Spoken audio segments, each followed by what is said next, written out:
А я нахожу.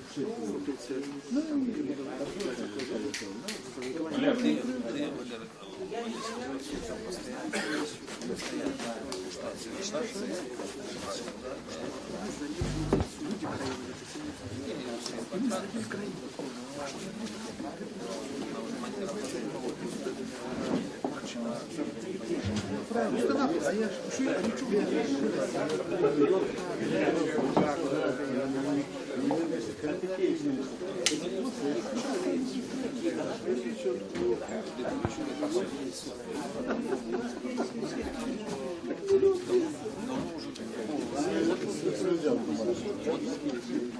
И на Анатолию смочила сейчас у поля под милицейскими. Позвонишь, Ивана? Конечно, вот депутат тут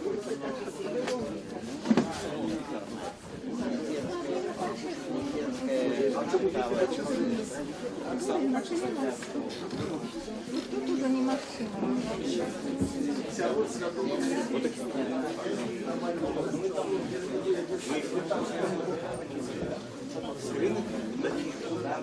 А вам треба просто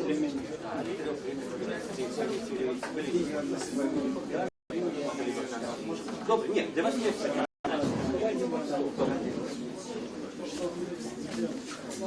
Добре.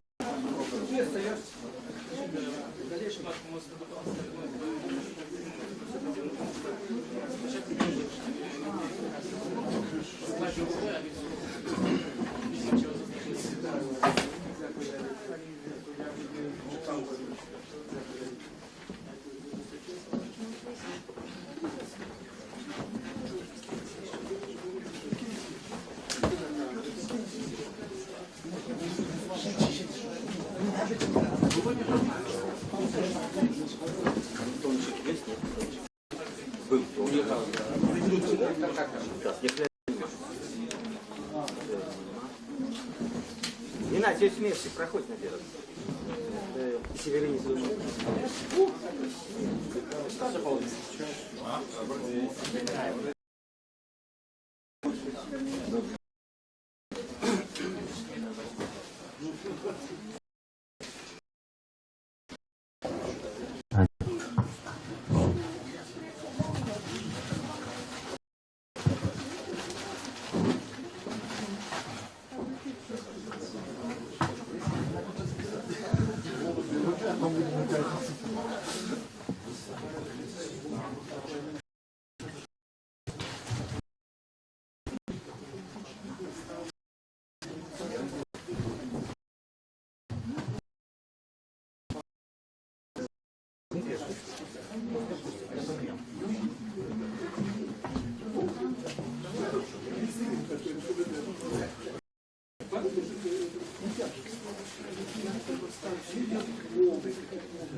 Не спала.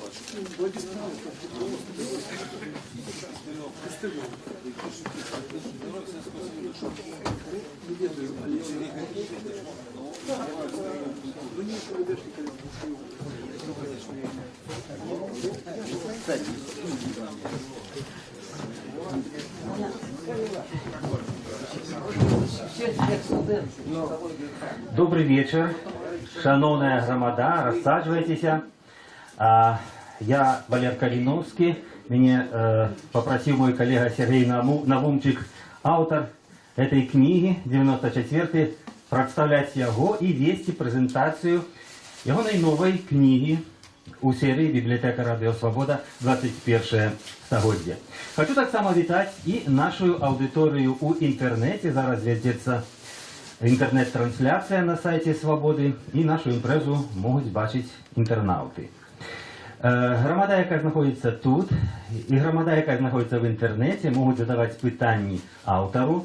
Тут, коли ласка, записками, а в інтернеті пишіть коментарі у матеріалі, на яким ви можете глядіти відеотрансляцію сьогоднішньої конференції. сённяшняй прэзентацыі. Такім чынам, гэта другая кніга Сергея Навумчыка, якую мы прадстаўляем у гэтай зале. Менавіта тут, 1,5 гады таму, мы прадстаўлялі кніжку Сергея 91 аб 91 годзе, годзе абвяшчэння незалежнасці Рэспублікі Беларусь. І зараз аўтар плённа папрацаваў і прадставіў да нашай увагі новую кнігу аб яшчэ адным важным годзе для гісторыі Беларусі, годзе першых прэзідэнцкіх выбараў і, верагодна, апошніх свабодных прэзідэнцкіх выбараў у Беларусі. Такім чынам, прэзентацыя кнігі Сергея Навумчыка – гэта добрая нагода нам усім памаладзець на 21 год і згадаць атмасферу выбарчай кампаніі 94 года, прыняцце Канстытуцыі, вылучэнне кандыдатаў, першыя заявы аб рублёвай зоне, дыскусіі, спрэчкі, спадзевы і расчараванні. Сергей – супрацоўнік радыё «Свабода», ён зараз знаходзіцца з намі на скайп-сувязі. У нас ёсць магчымасць. Сергей, вітаю вас, чуеце нас? Ой, прабачце. Крыху менш службы радыё «Свабода», аўтара, якого мы хотели всіх павітаць, павіншаваць. Сергей, я попросив себе тут сесці до нас, каб павіншуем з выхадам новай кнігі ад усёй гэтай залы.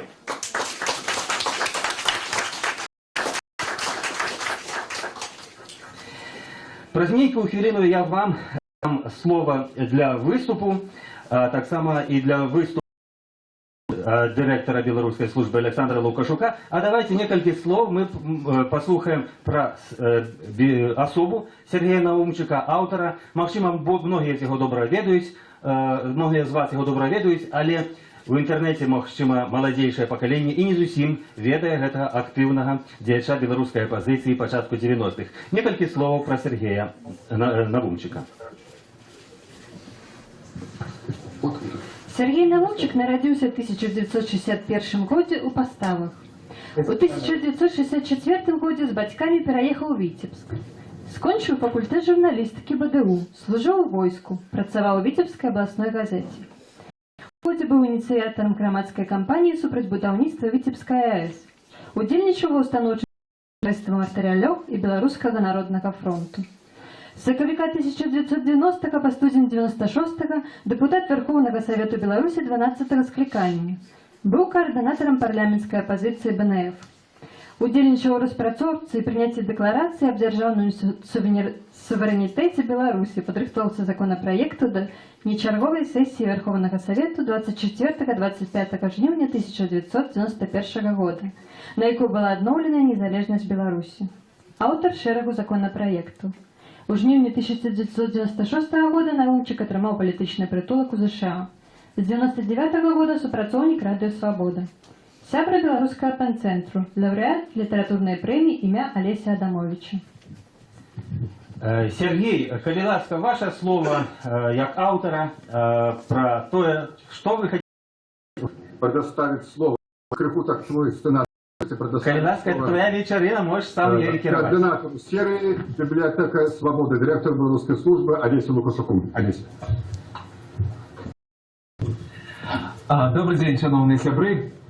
У 1908 года газета «Нива» надрукавала выступ российского профессора Александра Погодина, великого прихильника дрожжения белорусской культуры. И вот он писал про той выпадок, как у Египте нашли жменю пшеничных зернят, якія пролежали там некалькі тысячаў гадоў, і все ж таки, калі іх пасеялі, зерняты ўзышлі і далі ураджай. Усё, у чым толькі ёсць пачатак жыцця, пісаў Погодзін, можа ажыць, калі зложацца патрэбныя варункі, гэтак бывае і з народамі. Вось праз 3 гады пасля этого Максим Богданович напісаў свой знакаміты сонет «Паміж пяскоў егіпецкай зямлі», які прысвяціў Погодзіну.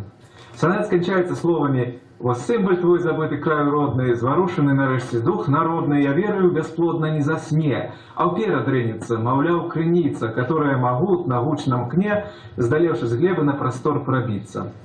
Я не ведаю, калі з'явіцца сонет, прысвечаны Сергею Навумчыку, але любое даследаванне беларускай вясны 90-х, каб не быць бясплодным, будзе звяртацца да кніг Сергея. Дякую вам великий за ваше слово. А теперь мы хотели бы почуть все-таки автора Сергея Навумчика. И можем мы его попросить на это кресло. Так. Ну что, можно говорить? Коли ласка, слухаем уважливо. Добрый день. Я найперш, конечно, хочу привітаць усіх, хто прийшов сьогодні у гэтую залю. На мінулій презентації своєї попередньої книжки, там ось у сядзібе я казав, що сподіваюся, що наступна презентація вже пройде з моєю фізичною присутністю. Ну, виглядає, що занадто хутко написав гэтую книжку і не атрымалася так, як хотілося. Ну, тим не менш, сподіваюся, що вже наступне буде з присутністю фізичною. Ввогуле, вось гэтая книжка 94 год, гэта частка таго абяцання, якое калісьці з мяне взяў Василь Владимирович Быков, што я напишу гісторыю нашага нацыянальнага адраджэння, яго апошняй хвалі і тым ліку дзеянню Беларускага народнага фронта, які, як Быков казаў, быў авангардам вось гэтай барацьбы за незалежнасць. Я хотел это зрабіць пры жыцці Быкова, на жаль, не атрымалася, і ну, з гэтага былі пэўныя прычыны. Я нават перажываў, што так не атрымалася. Цяпер я думаю, што, відаць, гэта правільна, і ў гэтым ёсць пэўны сэнс, таму што прайшоў пэўны час, і вось з адлегласці ў гэтага часу нейкія падзеі, нейкія з'явы, нейкія асобы, постаці гэтай нашай нануўшай гісторыі, ну, лепш бачныя, чым бы я тады, скажам, напрыклад, у 97 годзе гэта все пісаў. Я таксама удзячны, яго ўжо з намі няма, Геннадзію Миколаевичу Буравкіну, які пераконваў мяне вось пасля 91 года прыцягваць гэтую працу. І таксама удзячны Зінону Станіславовичу Пазняку, які пастаянна мяне штурхаў да таго, каб вось зафіксаваць тое, што мы тады зрабілі. Ну и как любому автору, конечно, мне хотелось найперш аднавіць атмасферу того часу. Гэта сапраўды быў час надзеяў, і для того былі пэўныя падставы. Мы дасягнулі незалежнасці упершыню за многія гады. І калі казаць пра звыш мэту вот першай кніжкі, дык мэта была паказаць, што вось той лозунг ці тая тэза, якую мы часам чуем, што незалежнасць на беларусаў звалілася з неба, гэта фікцыя, нічога падобнага. Незалежнасць не была ніякім падарункам, гэта быў вынік, ну, па-першае, гэта быў вынік змаганняў пакаленняў, а па-другое, гэта, конечно, быў вынік намаганняў тысяч і тысяч актыўных людзей у Беларусі, прадстаўнікоў самага шырокага кола грамадства. Толькі адзін народны фронт налічваў, я нагадаю, 30 тысяч чалавек, і вось гэтыя тысячы і ў сталіцы, і ў абласных, і ў раённых цэнтрах, тыя, хто выходзіў на плошчу, тыя, хто пісаў у друк, у газеты, тыя, хто быў у саветах рознага ўзроўню, яны якраз таки вось гэтымі сваімі высілкамі, надзвычайнымі высілкамі, яны дасягнулі гэтай незалежнасці. Ну, а у цяперашняй гэтай кнізе, якая прысвечана 94 году і галоўнай падзеі 94 года, прэзідэнцкім выбарам, мне хацелася паказаць, што ніякая гэта была не народная рэвалюцыя. Вось нашы палітолагі і гісторыкі вельмі часта пішуць, што вось адбылася народная рэвалюцыя, народны герой Лукашенко прабіў вось гэтую сцену номенклатуры, ён, значыць, тое, што выспавядаў народ, сказаў всю, так сказать, ягоную праўду гаротную, і хваля народная вынесла яго наперад. Вот таксама нічога падобнага, конечно, не было. Я цяпер ужо праз 20 гадоў прааналізаваў выбарчыя праграмы і Кебіча, і Лукашэнкі, іх выступы не толькі па тэлебачанні, але і выступы там, дзе нафіксаваліся выступы, скажем, у аўдыторыях. Ведаеце, ніякай розніцы. Абсалютна. Што адзін, то другі за інтэграцыю, за аб'яднанне грашовых сістэм у Беларусі і Расіі. Ну, Кебіч, конечно, каяўся і біўся лбом за тое, што ён падпісаў беларускія пагадненні.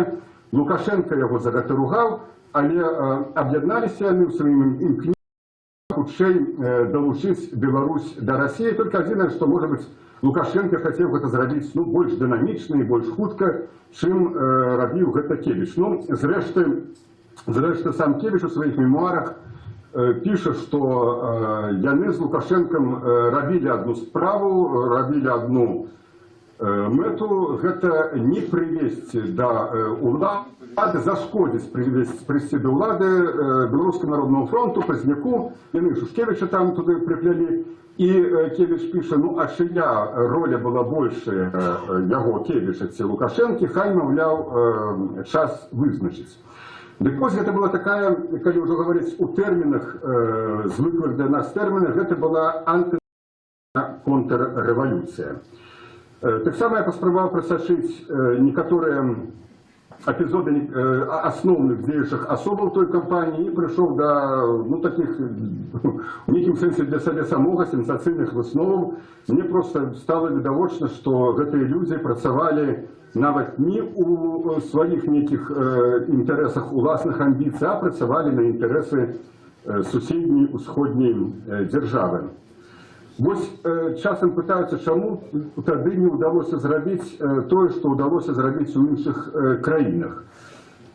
Ну, адказ на гэта, як па мне, вельмі проста. Вот я просто прапаную паглядзець на нашу гісторыю, на наши вот гэтыя гады, ну, скажем, з адлегласці 500 гадоў. Вот што буду пісаць пра наш час праз 500 гадоў? А буду пісаць тое, што пасля 200 гадоў панавання і акупацыі Расійскай імперыі Беларусь здабыла незалежнасць, але прыбыла ў стане адноснай дэмакратыі 3 гады, сілаў не было назапашана, сілаў не хапіла, і яна патрапіла зноў пад залежнасць Расіі. Вось і все. І сыходзячы з гэтага і будзе расстаноўка і ацэнка тых ці іншых дзеючых асобаў. Вось сапраўды у нас быў вельмі такі невялікі, вельмі кароткі разбег. Нам, па вялікім рахунку, трэба было б яшчэ, ну я скажу так, 5-6-7 гадоў, і працэс быў бы просто незваротны. Мы, конечно, імкнуліся, каб ён быў незваротны, ну, апозіцыя БНТ маю на ўвазе, выступалі і супраць увядзення прэзідэнцтва. І потым, калі ўжо былі прэзідэнцкія выбары, я пра гэта пішу ў кнізе, былі пэўныя прапановы, у тым ліку і Кепічу, на які ён не пайшоў. Але самае галоўнае, што было, дакладней чаго не было, у нас у грамадстве і ў кіруючай эліты не было належнага ўзроўня нацыянальнай свядомасці. Вось паглядзіце, ні Вацлаву Гавелу ў Чэхіі, ні Леху Валенсе ў Польшы не давялося даказваць там польскаму ці чэшскаму грамадству, што трэба, каб была чэшская ці польская мова, што павінна быць нацыянальная культура. Гэта все было зроблена да іх. Гэта зрабілі да іх папярэднія пакаленні. Нам прыйшлося гэта рабіць. І я просто не бачу ніякай магчымасці, каб мы маглі праз гэта пераступіць. Мне часто пытаюцца, ну а вот чаму вы пра гэта гаварылі, можна было пра гэта не гаварыць, а так сказаць, недзе так падмануць, недзе так з краю, збоку. Думаю, што не. Ніхто з нас на гэта пайсці просто ў той сітуацыі не мог. Я думаю, што ў гэтым сэнсе мы, безумоўна, рабілі правільна. Што датычна Беларускага народнага фронту, я вось просто не ведаю, што тады яшчэ можна было зрабіць больш. І калі мяне пытаюцца, ну а чаму вы не пішаце пра прычыны, з якіх БНФ не выйграў, я прапаную паглядзець на некаторыя народы на свеце, прычым народы па колькасці значна больш. Напрыклад, курды, якіх у 3 разы больш, чым беларусаў. І якія ўжо маюць дзесяткі тысяч ахвяраў за апошнія дзесяцігоддзі пакладзеных на здабыццё незалежнасці. І што, яны маюць незалежнасць? Яны не маюць незалежнасці. І яны былі б гатовыя на любы варыянт, на любую форму правлення, аж да аўтарытарнага рэжыму, аж да дыктатуры, абы толькі мець сваю незалежную дзяржаву, сваю незалежную краіну. Я не хочу ні ў якім разе, так сказаць, апраўдаць той рэжым, які мы маем. Гэта абуральна, гэта недапушчальна мець у цэнтры Европы такі рэжым, але все ж таки мы маем незалежную краіну, і калі хтосьці хоча ад нас ну, ад мяне канкрэтна нейкага пакаяння, ніякага палітычнага пакаяння не будзе, ніякага акту палітычнага мазахізму я дэманстраваць не збіраюся, і гэта не па адрасе. Сергей, давайте звернемся до вашей книги. Тыя мае калегі, якія былі тады у апазіцыі БНФ, у Сойме Народного фронта, шырэй актывісты Народного фронта, зрабілі просто по максимуму. Сапраўды зрабілі по максимуму. Ну і в канцы, звычайна гэта робіцца ў кнігах, у нас крыху іншая традыцыя, таму я зраблю гэта тут. Я просто хочу падзякаваць некаторым людзям, без якіх гэтая кніжка, вось якім разе ў тым выглядзе, якім яна ёсць, яна была б немагчымай. Найперш, конечно, гэта Алесю Лукашуку, які выступіў шмат гадоў назад ініцыятарам гэтай серыі «Бібліятэка свабоды 21 стагоддзя». Я ўжо не ведаю, за 40, здаецца, кніг выйшла, і гэта ёсць, па вялікім рахунку, уже сучасная гісторыя пішацца. Хочу падзякаваць незалежнай журналістцы Кацярыне Марковскай, якая дапамагла мне працай у бібліятэцы, знайшла такія матэрыялы, якія я ўжо не спадзяваўся адшукаць, і мне, правда, прыйшлося перапісаць пачатак гэтай кнігі, але затое раскапаць вельмі цікавыя эпізоды прасоўвання наперад галоўнага персонажа, прозвішча якога мы занадта добра все ведаем і чуем кожны дзень. Ну, гэта карэктар кнігі Сергей Шупа, які прачытаў кніжку 4 разы, гэта дакладна больш, чым я сам яе чытаў. Гэта Геннадзь Мацур, мастак, на мой погляд, не просто на мой погляд, а увогуле лепшы наш беларускі графік у галіне кнігавыдавецтва, якім зрабіў гэтую кніжку. Нарэшце, гэта маім калегам тут у Празе і ў бюро. Праца на радыё, гэта праца вельмі часта нават руцінная, і яны, калі маглі, просто пазбаўлялі мяне ад гэтай руціны, каб я мог зрабіць, што я зрабіў. Ну і я не ведаю, я хочу крыху, можа быць, так зменшыць пафос, які тут зададзены. Ведаеце, мне прыгадваецца вельмі добрая одна фраза, яе сказаў Сергей Довлатов. Я нідзе не магу яе знайсці ў кнізе, але чуў я ад яго сябра, ад Петравайля, таму я думаю, што он просто гэта казаў. І гэта, можа быць, будзе такі адказ жартаўлівы крытыкам. Вот Довлатов казаў так, ён казаў: «Я ніколі не ругаю чалавека, калі ён напісаў дрэнную ці сумневную кніжку». Вот подумайте сами. Человек мог раніцай прачнуцца, взять ножик, пойти в подворотню, пришить старушку, рабануть банк, а ён сел и написал книгу. Ну и дякую всем, кто пришел сегодня на эту встречу. Дякую, великий Сергей, за твои слова. Давайте вернемся до книги. Я хочу дать максимум выступить одному из пильных читачов, а так само письменнику Владимиру Орлову. Коли ласка, подойдите ближе. Была магчымасць пачытаць эту кнігу у нас на сайце. Ваше меркаванне пра гэты твор Сергея Навумчыка. Добрый вечер, дорогие сябры. Добрый вечер, Сергей. Пасля таго, як Сергей Навумчык напісаў свае 7 гадоў адраджэння, а затым кніжку 91, узнікла спадзяванне, што у нашай найноўшай гісторыі з'явіцца свой летапісец, аўтар падзей, і выхад кнігі 94 пацвердзіў гэтыя спадзяванні. Паверце мне, як літаратару з дыпломам гісторыка, Сергей сапраўды становіцца нашым летописцем, и у сваім тэксце, які вы можете прочитать на сайте Свободы, я писал, что яго перо робіцца все больш упэўненым, хоць я цудоўна ведаю, что он піша на кампутары, але калі гаворка ідзе пра стварэнне летапіснага зводу, то тут не абысціся без метафоры пера. С кожнай новай кнігай, а мне больш зручна будзе так, по-моему, все мяне чули. Але каб чулі ще в інтернеті. Ну добра.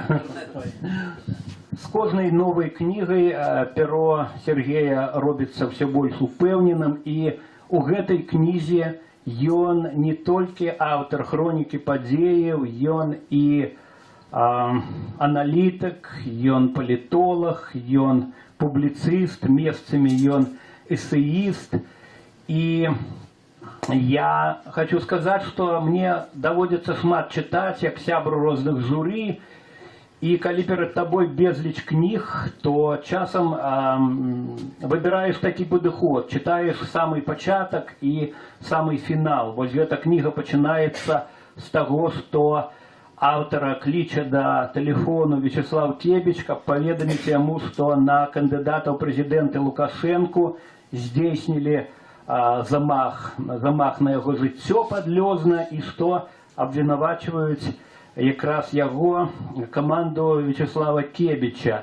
І сканчваецца эта книга таким аповедам, можа быць апокрыфам, а можа быць гэта і не апокрыф, можа быць гэта аповед пра рэальныя падзеі, калі кандыдат у прэзідэнты Кебіч наведаў Жыровіцкі манастыр і паклаў ружу да жыватворнага абраза Жыровіцкай Божай Маці, то гэта ружа адразу звяла.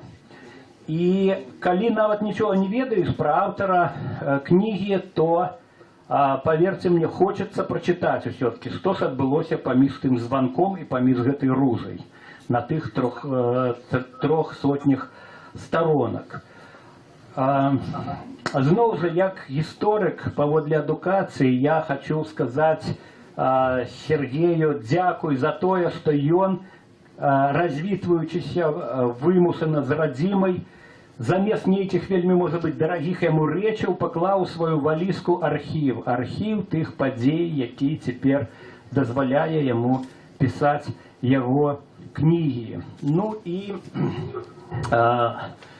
вы все ведаете, ці здагадваецеся, что калі книга называется 94-й, у цэнтры яе першая і адзіная сапраўдная прэзідэнцкая кампанія у нашай краіне, але Сергей зноў жа выходзіць за межы аналізу менавіта падзей, непасрэдна звязаных з выбарамі. Ён дае біяграмы цэлую шэрагу палітыкаў, некаторых з іх уже няма з намі, і ён піша пра тое, чаму іх напаткаў такі трагічны лёс, пра тое, што гэта напэўна, урок будучым гульцам на палітычным полі.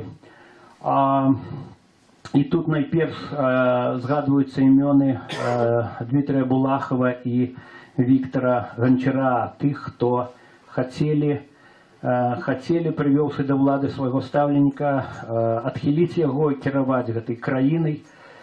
Скончылася ўсё,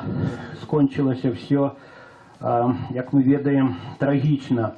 Ну і Сергей малюе часам просто каларытныя партрэты шараговых удзельнікаў тых падзей. Напрыклад, той цётухны, што пашырала звесткі, што Зенік, это значит Зенон Пазняк Мнагажэнец, што яна з ім разам працуе, ведае ўсіх ягоных жонак, там афіцыйных, неафіцыйных. Вельмі так удала, по-моему, Наумчик описал сустрэчу у Дзяржаўным тэатры імя Якуба Коласа ў Віцебску, калі светлай памяці галоўны рэжысёр, тагачасны дырэктар тэатра Валерый Маслюк баяўся, што разнесуць сцены, бо такога аншлагу ніколі не бачыў тэатр. І вот тут прысутны Павел Северинец, напэўна, можа пацвердзіць, праўда ці неправда тое, што яго туды прывёў летні за руку тата 17-гадовым. Павел, может быть, не зусім і хацеў ісці, ён быў ліберальных поглядаў, але там, на гэтай сустрэчы, ён адкрыў для сябе, што такое Беларусь, і, па сутнасці, абраў свой лёс. Гэта так, Павел. Пра гэта таксама піша Сергей Навумчик. Ведаеце, сябры, у гісторыі ёсць безліч азначэнняў. Яе называлі настаўніцай жыцця, хоць гісторыя, як мы ведаем, з той самай гісторыі нікому і нічога, нікога і нічому не навучила. На жаль, Александр Дюма казаў, што гісторыя — это цвік, на які ён вешае свае палотны. Наполеон казаў, што гісторыя — это плод часу. Яго суайчыннік Жюль Мішле гісторык казаў, што гісторыя то воскрешення, і гэтыя дэфініцыі можна доўжыць і доўжыць, але для мяне бясспрэчна тое, што праца гісторыка, які шукае ісціну, мае сакральны характар. І менавіта пра гэта я думаў над лепшымі сторонками книги Сергея Навумчика. Тому хочу вслед за автором прадмовы Александром Лукашуком сказать, что это человек, который сапраўды мае мапу и компас. И теперь этот компас показывая на 95-й год и на год 96-й. Так будут называться новые книги Сергея Навумчика, якія мы чакаем, якія будуць працягам хронікі найноўшай беларускай гісторыі, каштоўнасць якой яшчэ ацэняць нашы, я думаю, нашчадкі. Дзякуй. Дзякуй вялікі, спадар Владимир. Мы згадываем президентские выборы 94 года, и они были альтернативными, а теперь у нас часом кажуть, коли не Лукашенко, то хто? Який був тоді отказ у 94 году? Давайте мы поглядим відео, як кандидат от БНФ Зенон Позняк представляет свою команду. Коли ласка. Уважаемые телеглядачи, сегодня мы с вами в открытом эфире. Мы будем отказывать на ваши питания. Сегодня так само я познакомлю вас с моими поплечниками. На великий жаль, студия, которую нам представили, такая маленькая, что сюда пришла только частка экономичной группы. 15 человек, хотя вся команда 50 человек. Дозвольте представить. Василий Быков, народный письменник Беларуси. Владимир Заблоцкий, кандидат технических наук, наместник старшины комиссии Верховного Совета Республики Беларусь по науке науково-техническому прогрессу. Спадар Заблоцкий занимается системным анализом, выучением звышмоцной зброи, поддерживая постоянные связи с учеными России и інших країн, має міжнародне признання. Повинен сказати, що це один економіст з Білорусі, який був запрошений Клінтоном на інаугурацію. Валентин Голубев, кандидат історичних наук, секретар комісії Верховного Совета по міжнародних справах. Анатоль Станкевич, кандидат економічних наук, дипломант міжнародного конкурсу по проблемах конвертуемости рубля, Злучених Штатів, 90-й год. Владимир Тарасов, доктор экономических наук, наместник директора Института экономики Академии наук. Радим Горецкий, академик Академии наук Беларуси и России, лауреат державных премий в СССР. Юрий Беленький, экономист, народный депутат Беларуси. Иван Никиченко, доктор сельскохозяйственных наук, член-корреспондент Академии Беларуси, лауреат державной премии СССР, старшина Белорусской селянской партии и вице-президент Центра стратегических исследований. Александр Соснов, кандидат экономических наук, член Президиума Верховного Совета Беларуси.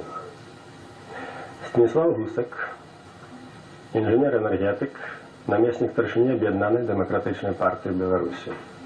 Виталий Москвич, доктор геолого-метеорологичных наук, член-корреспондент Международной инженерной академии. Инцюк Печорка, секретарь управы Сойму Народного фронта. Сергей Антончик, народный депутат Беларуси, организатор Свободного профсоюза. Петро Герасимович, директор науково-творчого кооперативного об'єднання «Вектор». А давайте тим часом вернемся до книги Сергея Навумчика 94. Сергей Навумчик, нагадаю, був довірений особой кандидата в президенти Зенона Позняка. Паводле закону кандидат мог мець давераных асобаў, якім выдавалася падпісанае старшынём Цэнтральнай выбарчай камісіі пасведчанне. Той самы закон дазваляў ім прадстаўляць інтарэсы кандыдата ў дзяржаўных установах. У прынцыпе, нейкіх асаблівых паўнамоцтваў, якія перавышалі б тыя, што мелі дэпутаты Верховнага Савета, закон не даваў. І я асабіста расцаніў свой новы статус менавіта як знак даверу Позняка. У кожнага кандыдата паводле закону магло быць 20 давераных асобаў. У Позняка сярод іншых імі былі Васіль Быкаў, Рыгор Барадулін, віцэ-прэзідэнт Акадэміі навук Радзім Гарэцкі. на нашу імпрезу прийшов довірена особа Зянона Пазняка Радзім Гаврилович Гарецький. Коли ласка, можна вас покликати ближей? Давайте повітаємо вас і попросимо, щоб ви поділилися своїми міркуваннями, чим вам запомниться той час. Коли ласка. Дякую щиро. Ведаете, той час, конечно, был надзвычайный. Это час, ну, по-перше, вот 94, это час выбору. Причем выбору и особистого, куда ты идешь и с кем идешь.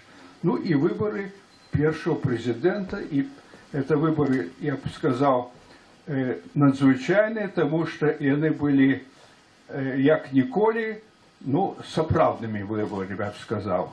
Потому что без всякого натиску, без всего.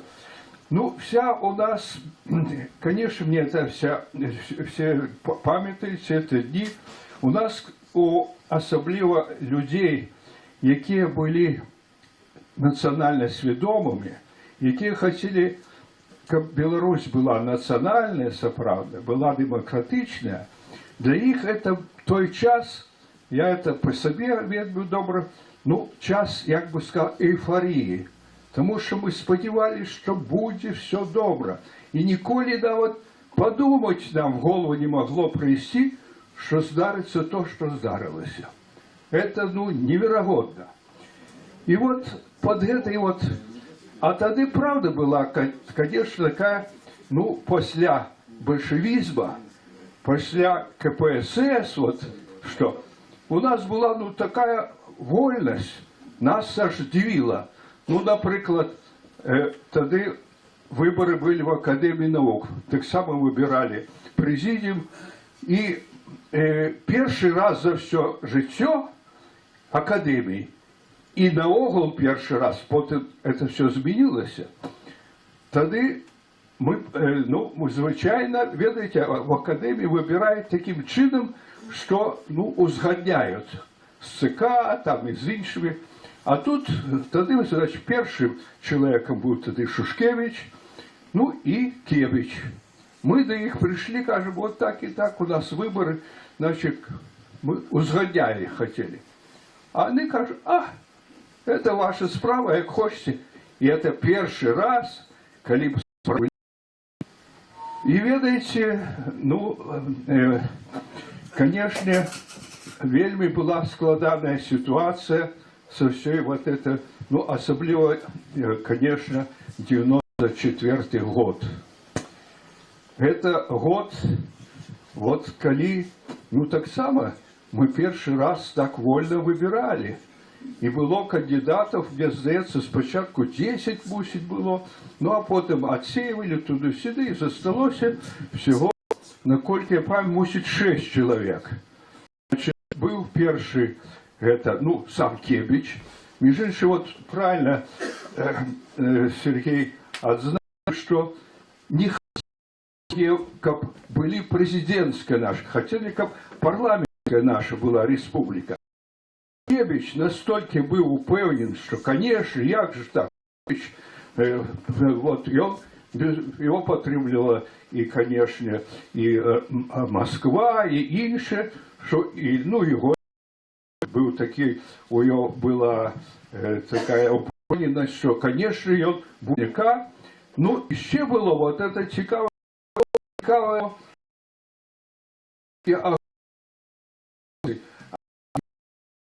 хто проводив. І я вот этой війні. Це такої цікавої ситуації. Вот. І, конечно, Мясникович. Вот, причем вельми важно, что Мясникович, он нават был у Кебича керівником вот этой группы, какая, значит, ну, але вот многие, конечно, хитруны были, вот это, які потребовали. Они, коли убачили, что ситуация не зовсім на 100% за Кебич, почали, вот тут как раз много было и здрадников, и что хочете. И вот и влику вот той же самый, значит, Мясникович, потім там інші некоторі, ось, вони і нашим, і вашим працювали і на боку Лукашенка, і, значить, а офіційно, як быцем тут один. Это все потихонечку робилось, вельми непригоже, але, конечно, мы все это разумели. И тут, видите, вельми важно, як хто себе повел. Ну вот, я, значит, як вот вы бачили, был в кабинете у Зенона Позняка, у нас была моцная, безумовная команда, але вот что, ну, ведаете, Зенон, он вельми такой был правдивый, вельми прямолинейный. И вот перед самыми выборами, он, например, я лечу, это помылка его, треба было написать ему, значит, опубликовать такой великий артикул, значит, супроть москалей, супроть российского империализма. Я ему кажу, слухай, Зенон, ну, зробив би это трошку позднее, коли выборы пройдут. Народу надо говорить правду. И вот правду, видите, можно и промолчать в другой раз. Вот. И я думаю, это было правильно. А вот той же Лукашенко, и он наоборот. Ну, тут троху виноват был и Шушкевич, что его забил старший коррупции, и он там кричал вот на контент. И, видите, на этой коррупции он, ну, народ бачит, змагар за коррупцию, супроть коррупции, наш человек с колгаса, видите, и на многих это робило великое уражение. И вот, коли, я сам, у меня много шпритель, коли вот это артикул Зенона вельми многих откинул. Так это наоборот, он же, видите, я вам то дам, и он все обещал, целую просьбу всяких выдатных речей.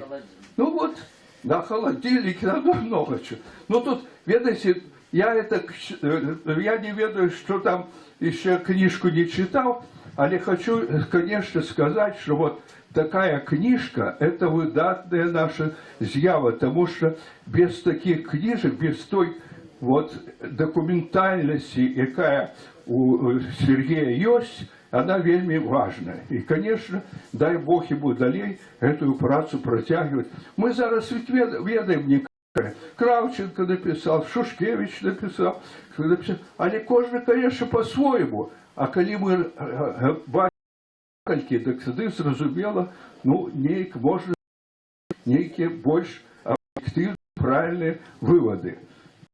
Цікавий був момент такий, що можна говорити. Там же був ще комуніст. Был это аграрник. Вот, причем, вот Шарецкий, той же Шушкевич, той же, ну, Зенон, само собой, конечно, ну, безумовно, у того Шушкевича было много минусов там, потому что он со згоду и нашим, и вашим, ну, але все ж, и он так само мог бы на этом боку. Ну, и один момент был, мне кажется, вельми кривдий. Ведь видатний у нас діяч, який користався великим поспіхом, это наш, як його, членкор наш, Карпенко, во, Карпенко. Я его так само добро ведал, потому что наш членкор, мы с ним сустрекались, не ведаете, и он тогда был мэром города Молодечно, вельми добро себя там проявил, и вот, коли супроть его, так само, наши социал-демократы, тогда треба было уже так, вот я могу нагадать, треба было набрать там 100 тысяч, сколько я это не помню, голосов так, а коли не, то 72 депутата, коли выбирать, то так само. У него там было 100, что-то 10 он набрал, а ведать все повыкидывали там, что это было не совсем правильно сделано. А депутатов, а кажется, что мне, у меня депутаты уже 74, что 75 есть. Але в самый момент наши социал-демократы тоже супротив его, и он не трапил. А вот это было нормально, потому что уже когда была такая вот группа, и они вылучили одного, потому что знову мы пошли многими вот добрамками, и вот так и отрымалось не надо добро. Ну, еще один момент такой коротенький, я уже затягиваю, пробачьте, коли ласка, кончаю. Я был в президиуме, и там Моисеня, ведаете, Моисеня был у нас. И он был в группе, где збирал, вот, как тогда казали, молодых волков. Ну, а молодые волки это Булахов, Гончар, ну, вот эта вся группа. Лебедька, да, талевитые люди, все. Но они настолько были упевнены, что они смогут нашим нынешнім, який прийшов, керувати, як захочуть, і вони його от протягнули. Я з ними тоді спрочався, а тоді ж ми все по телебаченню бачили, так що ведали хуй із ху, так сказати. Вот. Що? Прямая трансляция. Ну да, прямая трансляция. І ми всі бачили, що таке Лукашенко. І тому я этим Моисею и всем Булахову и іншим, мы часто там сусыкались, они у нас были. Я говорю, ну хрен редьки не солодче, чего вы выбираете его? Но вот они были так. Хотя, как потом они сами говорили, что он таки был злостный, когда играл в футбол с ними, а он любил, он же сказал, что он профессионал, и он завсёды их по ногах их колотил, все они жалились. Ну вот забыли, какие это человек. Вот и отрывали, когда он стал, вот отрывали по ногам, не только по ногам, а больше. Ну вот бачите, тут таких вельми много разных моментов, які треба нам, конечно, улічувати. І самое головне, одним фронтом вести об'єднаним, а не вот так вот. І більше, як завсёди, змагались більше поміж собою, чим самим головним. Дякую вам. Дякую велике. Дякую вам велике.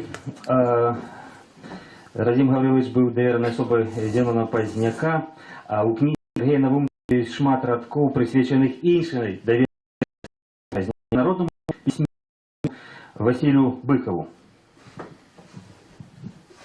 На перших президентских выборах Быков был доверен. Старались не обтяжарывать его поездками до сустречами аудитории. Лічиться, что Быков не любил выступать публично и позбегал великого.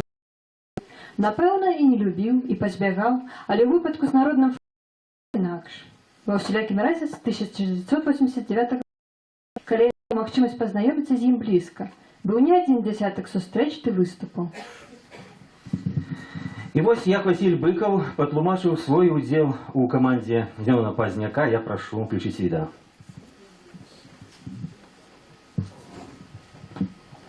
Питання до Василя Владимировича Быкова.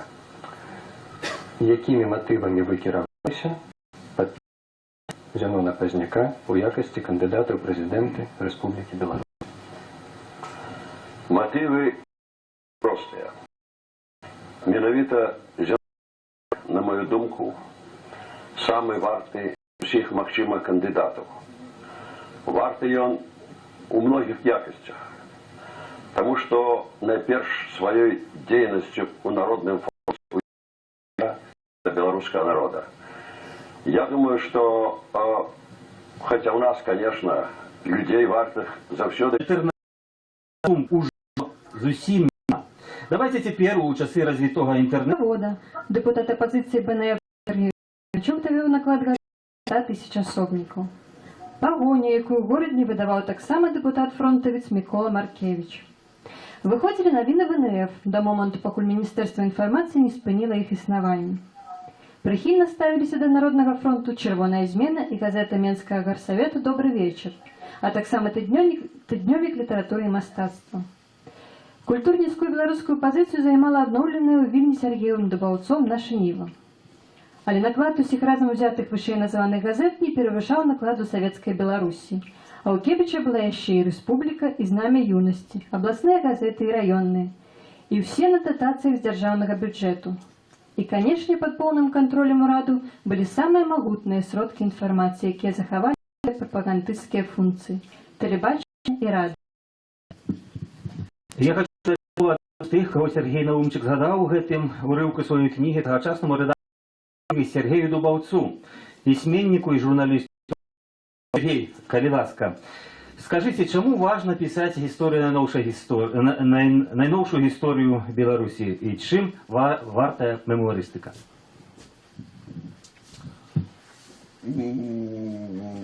Сергей Наумчык, мой калега, напісаў вельмі цікавую кнігу, якая, дзякуючы стылю, дзякуючы пачуццю гумару, пры ўсім пры тым читается на одном дыхании, а самое главное, что в этой книзе не схлушан и не вводен факт. Мы читаем много всяких вспоминов про найновшую историю, ну не так много, как хотелось, але ёсць. И вельмі часто и страшно прикро читать відавочную хлусню про то, что ты сведкам был сам. Якраз гэта не той выпадок, тут все абсолютно выверано. Хоть ясно, что власна позиция автора, гэта ёсць яго субъективная позиция, и может быть шмат іншых поглядаў. Я, например, калі писал такую книгу, она абсолютно адрознівалася от гэтай, хоть факты, я думаю, были те самые. Але справа інтэрпрэтацыі страчвае хоць якое-небудзь значэнне перад тым, што гэта адзіная кніга пра першыя прэзідэнцкія выбары, якія фактычна пераламілі нашу найноўшую гісторыю. Больш кніжкі пра першыя прэзідэнцкія выбары ў Беларусі проста няма. Я паглядзеў у інтэрнэце, ёсць артыкул у Википедии на один прокрут.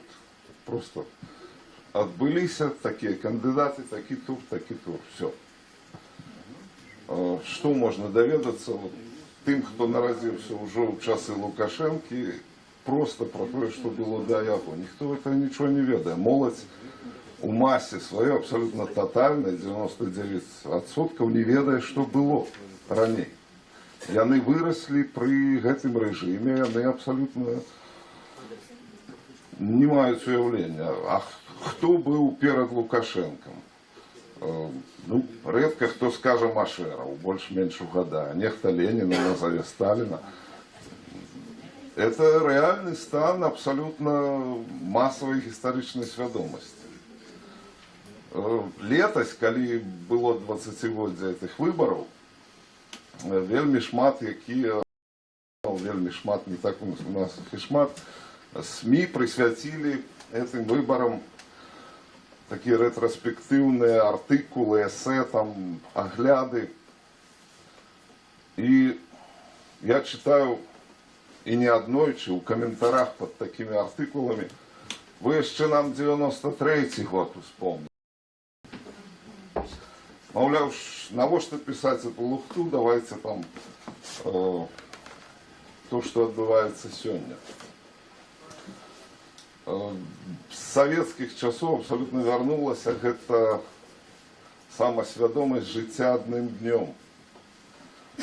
Люди живут только сегодня. Что было вчора, чорт то ведає, не цікаво. Что будет завтра, ну так само, не особливо цікаво. Головне, як сегодня прожить, як знайти копейку, з'їздити там у Польщу, там, чи куди-небудь ще. А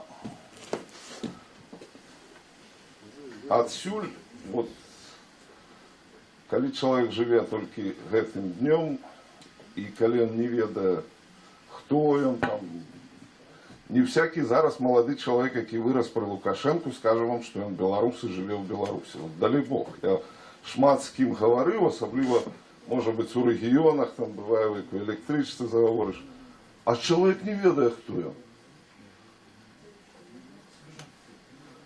Ну так, ён не просто ён ідзе, ён жыве, ну асабліва сярод моладзі. Гэта палоха. А ў чым справа, што за ўвесь час яму не трапляла ніякай зачэпкі, каб пра это ўсё падумаць, ну хоць бы трошкі падумаць. Я помню, у 70-е гады куча моладзі праніклася беларушчынай толькі дзякуючы песнярам, напрыклад. Зараз все это тушуецца, ретушуецца, нічого не відаць. Мы займаліся і майстроўні яшчэ ў колішнія часы. Я гляджу такими сквапными вачыма на эту книжку, и мне хочется история, самоидентификация, это самоидентификация. И он начинает думать про свои правы. А правы у Беларуси это та ситуация, которая абсолютно скасаваная уладами. Человеку дадено трошки маёмости, трошки свободы и 0 правов. Мы все абсолютно бесправны. Абсолютно. Любого з нас вот завтра взяли, повели и капцы. Нигде такого в цивилизованном свете нема. Это мы так живем, у нас есть иллюзия, что у нас есть трошки маёмости, трошки свободы, а у нас абсолютно нема правов. И я хочу повіншаваць свою коллегу с выходом этой книжки. И все ж таки мару про то, как таких книжек, пробачьте, как таких книжек и інших книжек, и этой у приватности, коли ты іншие напишутся, ну, на эту тему докладно, еще не хутко. Как это распаўзалася шире. Я закликаю и вас, у вас всех есть знакомые, соседи, там. Пропонуйте почитать. Это выдатная беллетристика. Она читается просто на одном дыхании. Там куча приповестей, жартов, анекдотов. Автор, сапраўды, володая займальным стилем. Он захопливает увагу. Тому закликаю поширать. Дякую, Сергей. Я хочу вам нагадать, шановне господарство, что дякуючи интернет-сувязі у нас есть магчымасць пагутарыць з аўтарам кнігі Сергеем Навумчыкам. Ён працягвае сачыць за нашай прэзентацыяй, ён слухае.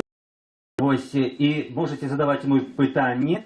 Этой хвилины можно спампаваць книгу Сергея Навумчыка на сайте Радио Свобода. И, Сергей, праз наш канал YouTube, где наша трансляция, відеотрансляция с презентации, пришло тебе пытанне от карыстальника Лита Папелковского. Ажно 3 пытанні, запомнили? Я могу по черзе тады. Будучиня соседки Украины. Абсолютно нормальная, светлая, европейская будучиня Украины. Хоть, конечно, треба признать, что подманулася, ці докладнее подманули Украину некоторые заходние лидеры. Вот мы живем в 90-е годы, так я абсолютно называю, нават мы в оппозиции лечили, что ну, это треба робить. Эту помылку я назову, это вывод ядерной зброи с территории Беларуси. И Украины так само.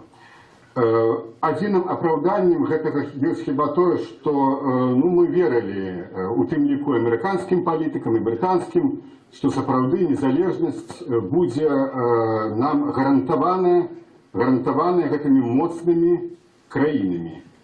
Сёння мы бачым, якія гэта гаранты ўзамен ядерной зброі ў краіне. Прычым, што цікава, што ядерная зброя была выведена не просто, она была знішчана, яна была выведена куды? У Россию. У Россию и упершыню за, я не знаю, за 90 годов, за 100 годов, амаль, что можно сказать, с момента утворения ВЧК КГБ, сёння, так сказать, ну, КГБ, спецслужба фактично володае ядерной зброей, мы бачым просто ядерную империю. Вот гэта, безумоўна, была помылка. Вот тут не трэба было гэтага рабіць, нават з усімі тымі выдаткамі, якія маглі б, так сказать, быць, калі б мы гэтую ядерную зброю захавалі. Я ведаю просто одно, что калі б ядерная зброя захоўвалася на тэрыторыі Украины, ніякага крымнаж просто не было по вызначэнню. Другое питание там здаецца наконт Ці допускаете магчымасці плошчы у Беларусі по прыкладе Майдану? Ну, конечно, магчымым. абсолютно магчымы, і тое, што ён магчымы, мяне пераконвае, ну, хаця б уласны вопыт, калі, скажем, 15 жніўня 91 года мы былі в апозіцыі БНФ і тады пісалі заяву наконт Горбачевскага союзного договора и прикидывали, что ну да, вот договоры на зараз подпишут, ну что, ну год-два, так, ну 3, допустим, еще 3 годы протрымается это Советский Союз, ну 4 максимум. Ну а праз тыдзень все, праз тыдзень Беларусь уже была незалежна. Просто, ну вельмі добрая такая поговорка, коли хочешь насмешить Господа Бога, расскажи ему свои планы на месяц. Я нават меньше бы зрабіў бы на завтра. Тому, безумовно, може бути, сьогодні нам здається це невероятним, але безумовно, що можуть створитися такі умови, що тільки це вже буде не Майдан, а це буде площа, вже буде по-іншому називатися, звісно. Ну і на конт Білковського, ну я спокійно ставлюся до Білковського, я його читаю, ну але не більше того. Дякую, Сергей. Вечерину нашу я хотів би протягнути, давши слово былому редактору газеты «Народная газета» Александру Класковскому. Александр, скажите, кто дал вот той час нашему громадству, апрача першего президента? Я поправлю, я редактор юности. По часу я стала Лебедшовской. Меня знял еще советский комсомол в 91 году, до того, как развалился сам комсомол. Увогуле, бачите, і тут іронія лёсу, і увогуле, калі казаць пра вялікія нейкія гістарычныя падзеі, шмат лёсу. Увогуле, я вось перад пачаткам імпрэзы сказаў Валеру, галоўнае, каб гэты праціўнік прынцыповы усялякіх маніхейскіх схемаў, сказаць, што, канешне, партыйнасць аўтара ў шырокім сэнсе, яна бачна адразу. Ён гэтага і не...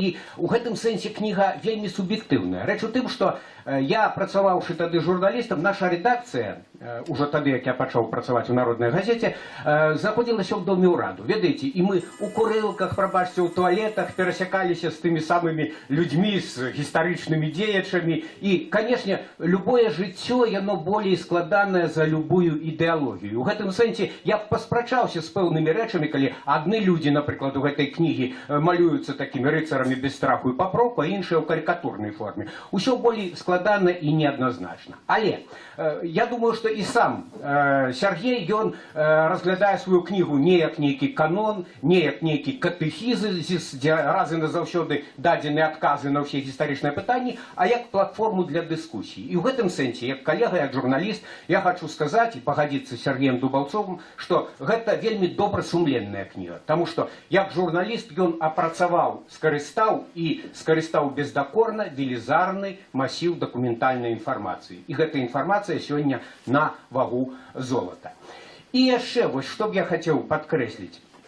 Глядзіце, сёння, калі я там чытаю заклікі некаторых палітыкаў, што нам трэба пашырыць колькасць удзельнікаў палітычнага працэсу. Я кажу, пакажыце мне гэты палітычны працэс. Да чаго далучацца? В краіне адзін палітык. І вось гэтая кніга, мне здаецца, яна каштоўная тым, сапраўды, што для моладзі, якая думае, што вось заўжды было гэтае балота, што час нібыта спыніўся ў Беларусі, была эпоха пералому, эпоха, як цяпер кажуць маладыя, драйву. І вось гэтыя людзі, якія апісаныя ў кнігі, яны памыляліся, яны нешта рабілі не тое, але я хочу падкрэсліць іншае. Сёння пераважна дыскусіі ўсе разумныя ў фейсбуках, ведаеце, усё стала віртуальным. Тут вялікія ўсе змагары. Дай Бог, а наперадзе яшчэ цяжкія часы, пераломныя часы для Беларусі, яшчэ, можа, самае драматычнае якраз наперадзе будзе вырашацца. Дай Бог у рэале аказацца такімі ж людзьмі дзеяння, як героі вось гэтай кнігі, апынуцца на вышыні свайго часу. Яны зрабілі тое, што змаглі. Дякую вялікі, Александр. На выборах 1994 года Беларусь толькі знаёмілася з дэмакратычнымі працэдурамі, але была барацьба, была інтрыга, былі скандалы. І вось што піша Сергей Навумчык пра эпізод з нерэгістрацыяй кандыдатам у прэзідэнты вядомага палітыка, якога ўжо згадвалі тут, Геннадзя Карпенкі, светлай памяці. Народный фронт не варожа паставіўся да прэзідэнцкіх амбіцый Карпенкі. Мы ведалі, што ён не зрабіў нічога, што ставіла пад пагрозу незалежнасць Беларусі.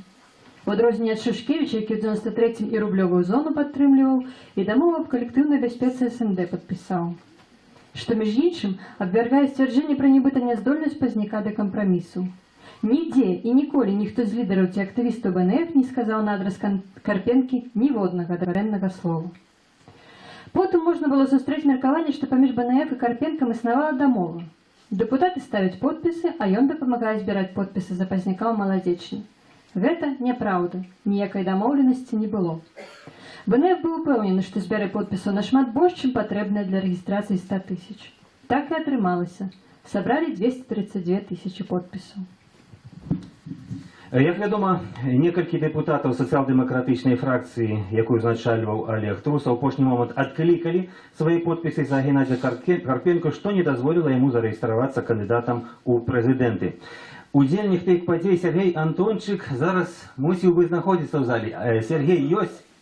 Калі ласка, падыдзіце, пакуль ён будзе ісці, яшчэ Сергей Навумчык, аўтар кнігі, прасіў 1 хвіліну сказаць некалькі слова. Сергей, вы нас чуеце? Можна вас уключыць на 1 хвілінку перад тым, як я перадам мікрафон Сергею Антончыку.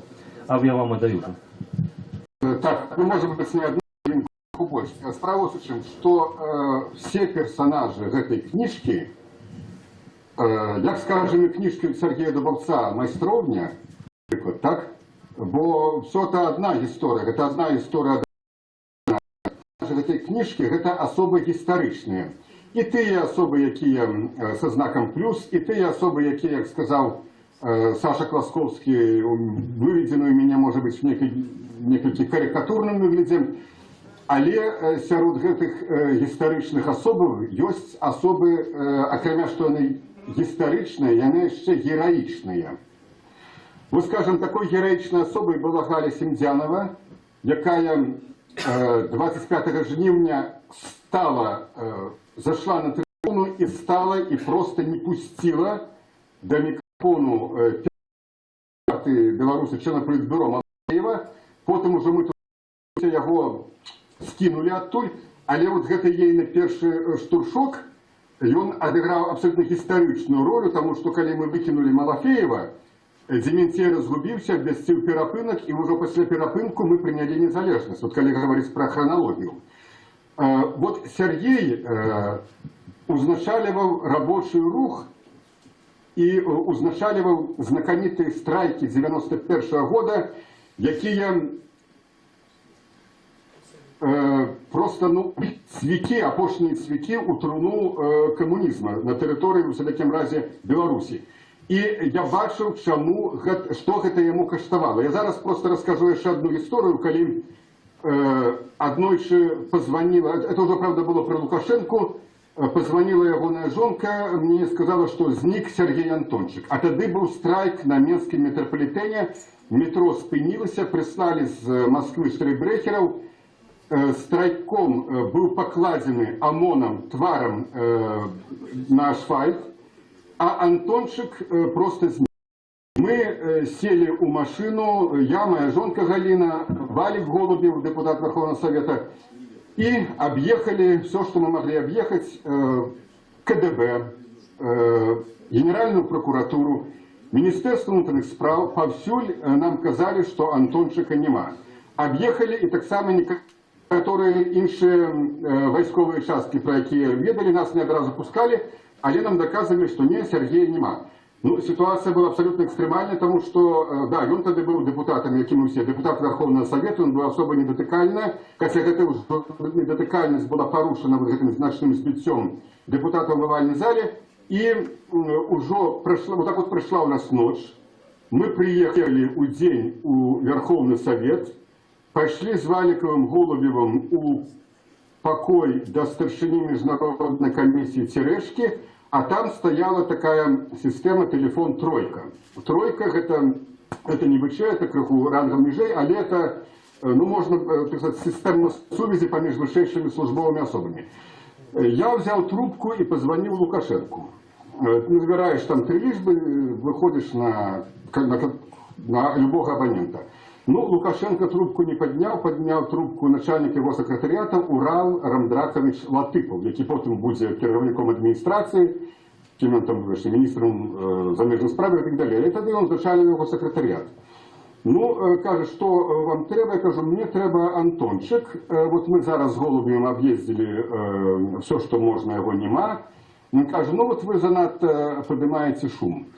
Тоді ми кажемо, видите що, от, я кажу, от ваша преса про нас це пише як про екстремістів, як, значить, про радикалів. Я у вас увогуле карикатурна персона з певним чином, яким здрадив там батьку Партагеноса і все таке.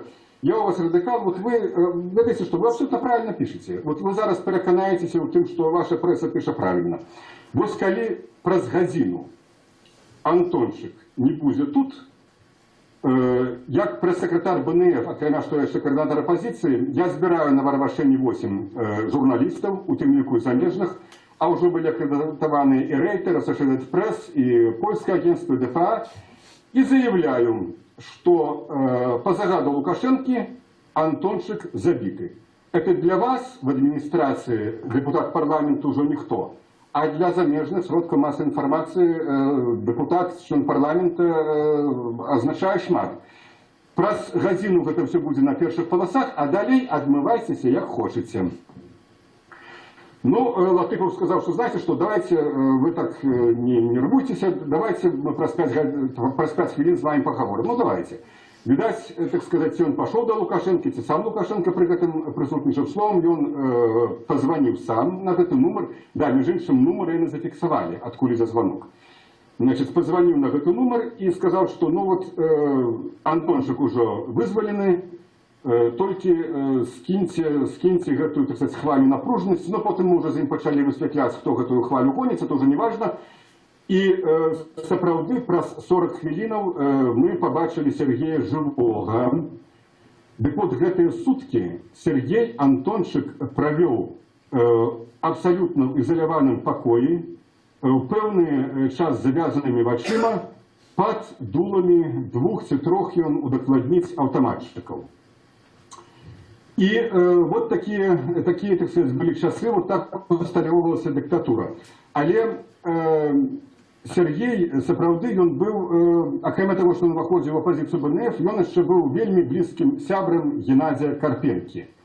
Вот я пишу в книзе, что я перекананы, это мое перекананне сегодня, что первым президентом Беларуси мусіў быць Пазняк, бо только Пазняк мог провести тыя демократичные, державные, экономичные, национальные, якія хочуцца реформы, якія, ну, праз якія Беларусь повинна была пройти, и між іншым она праз іх пройдзе абавязкова. А ўжо потым, калі звычайно вот такие революцыйныя кроки, яны крыху, так сказать, ну, даюць откат электората влево, ці там больш умеренные, вот потым бы пришел бы, конечно, Геннадий. А уже за Геннадием пришло вот наше поколение, кому тогда было 30, там 35 годов, и все пошло, так сказать, нормально. Так вот, я не бачу зараз, вот вы меня бачите, я вас бачить не могу, але отшиваю, Сергей, телепатично, что ты там стоишь. Значит, нас весь час все гэтые годы блытали. Антончик, Навумчик, Антончик, Навумчик. И коли меня называли Антончиком, з одного боку я ганарывся, з другого боку я пригадывал, колькі у Сергея детей, и думал, ну, занадто это шмат.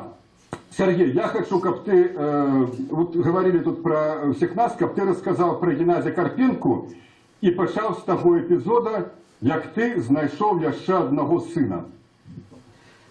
Дякую вялікае. Справа ў тым, Сергей, калі ты казаў, я не стаяў і сядзеў, але слава Богу, што ў сядзібы БНФ.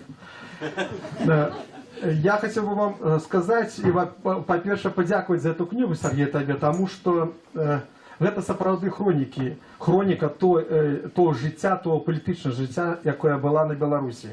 Сёння у таким вот атмосферы хлусні удзельнічаюць у этой атмосфере не только улады.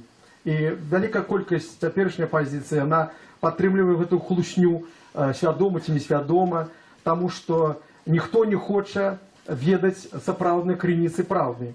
И вот гэтую книгу, гэтую другую книгу, может, третью, четвертую, якую напишет Сергей, это есть крыніца той правды.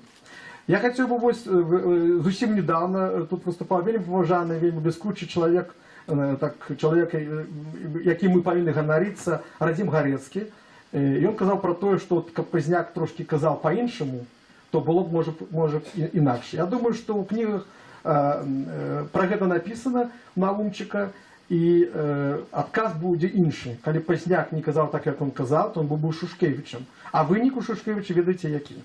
Это по-першае. По-другое, чаму Позняк не стаў прэзідэнтам? У 92-м годзе Беларускі народны фронт разумеў, што на хвале, на самой вяршыні любові людзей не можна быць 3, 4 ці 5 гадоў.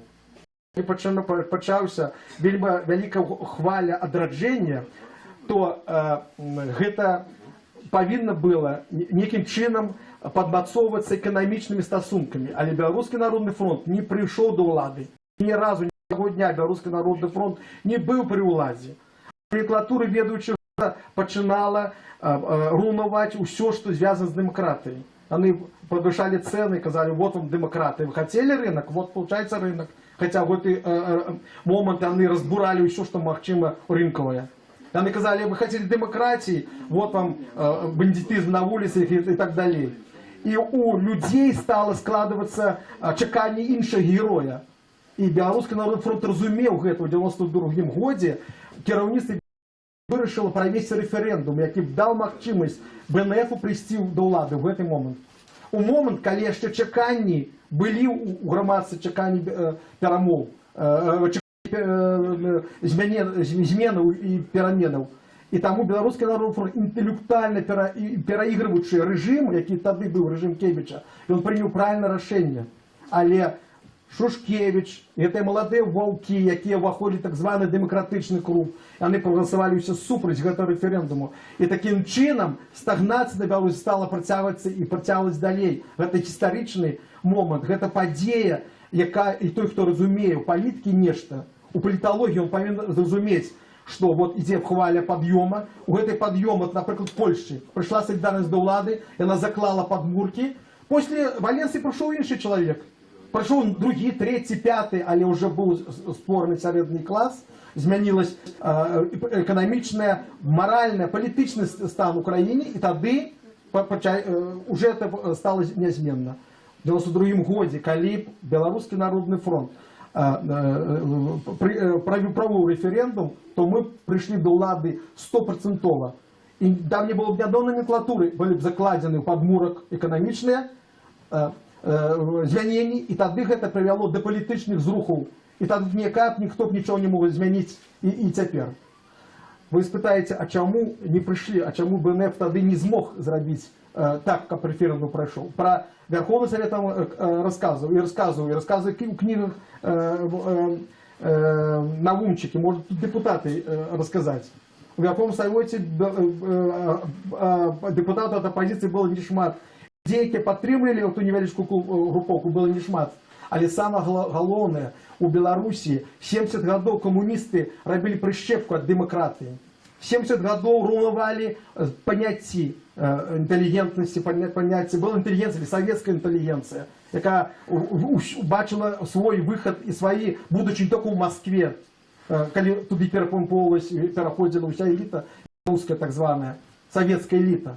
І таму вот гэта трэба разумець, гэта ў кнігах ёсць, што аб'ектыўна беларускае грамадства, гэта не літоўскае грамадства.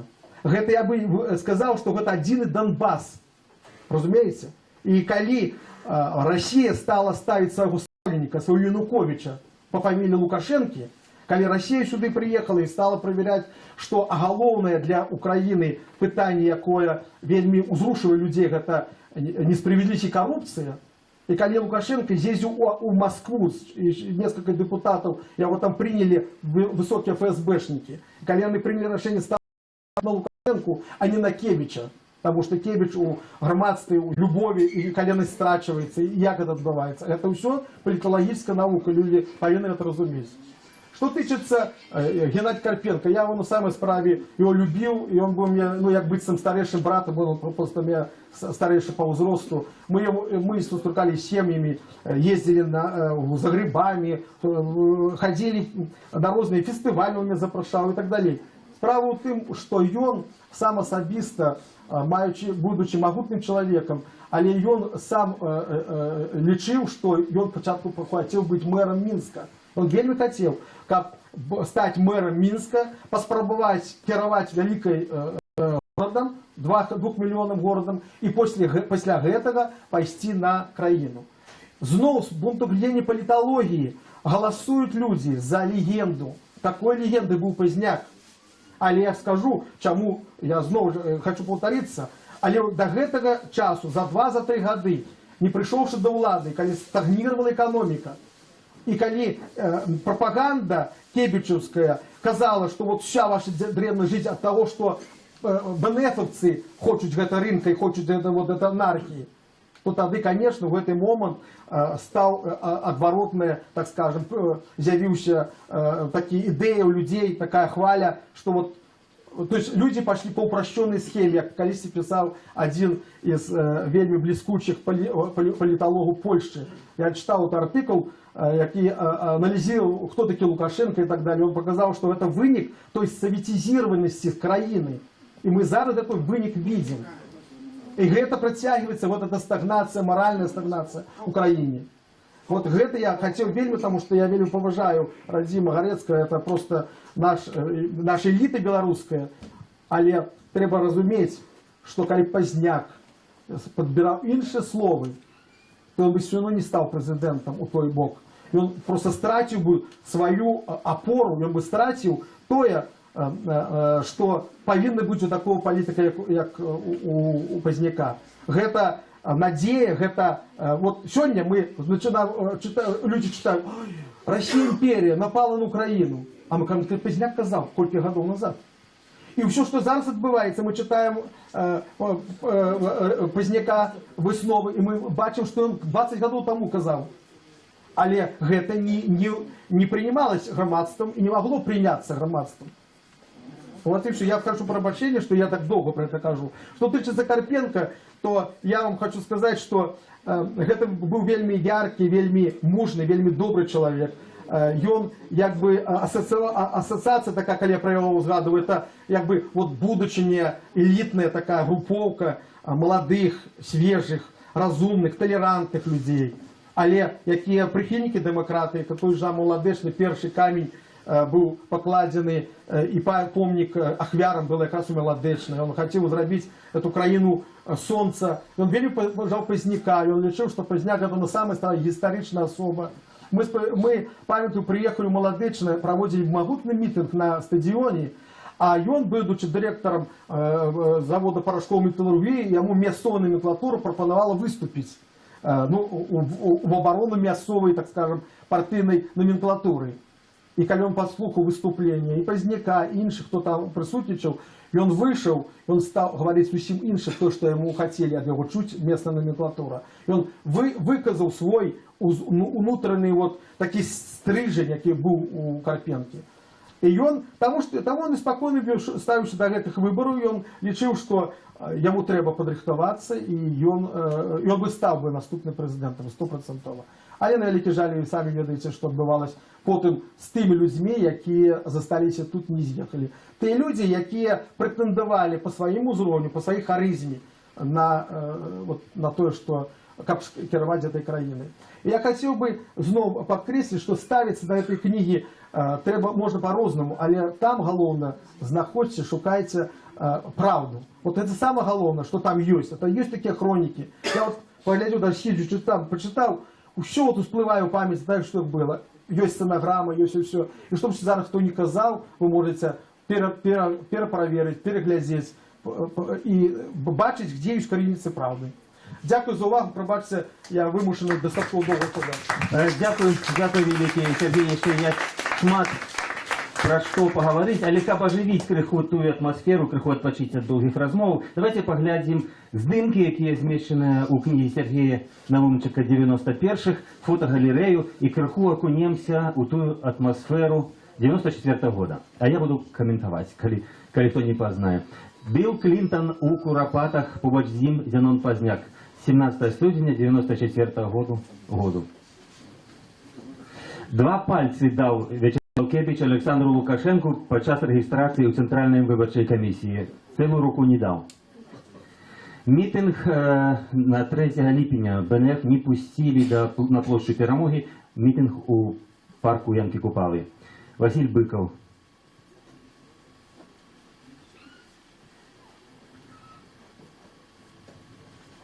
Билл Клинтон выступая у Академии наук.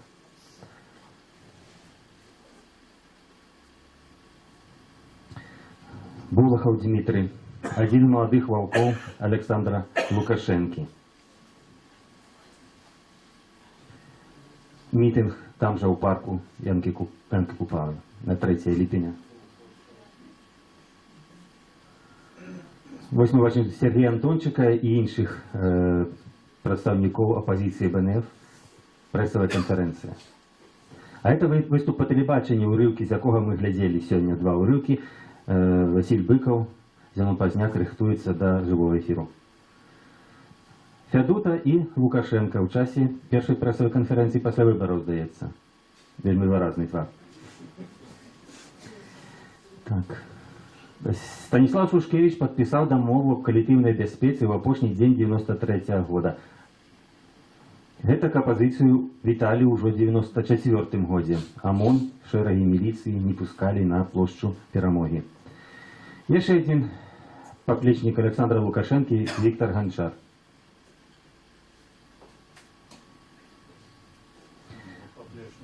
Геннадий Карпенко просит выступить, и Леонид Леондейко тягне руку. Частка заяви Геннадія Карпенки, які відмовився далі удільничати у кампанії. Знову ж це візит Білла Клінтона.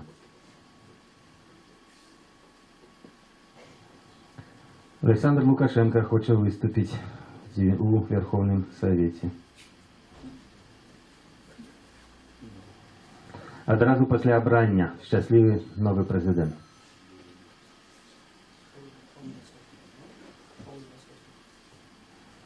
Один из митингов 25 соковика 94 года. Василь Быков, Зенон Позняк. Митинг с потребованием отставки УРАЗу.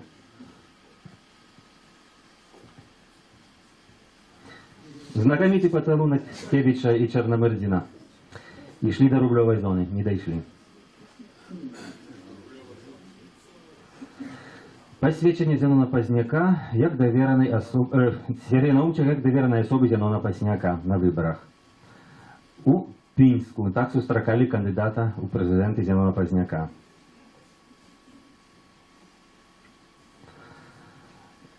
Бюллетень про обставці Станіслава Шушкевича. Сергій Наумчик не голосував.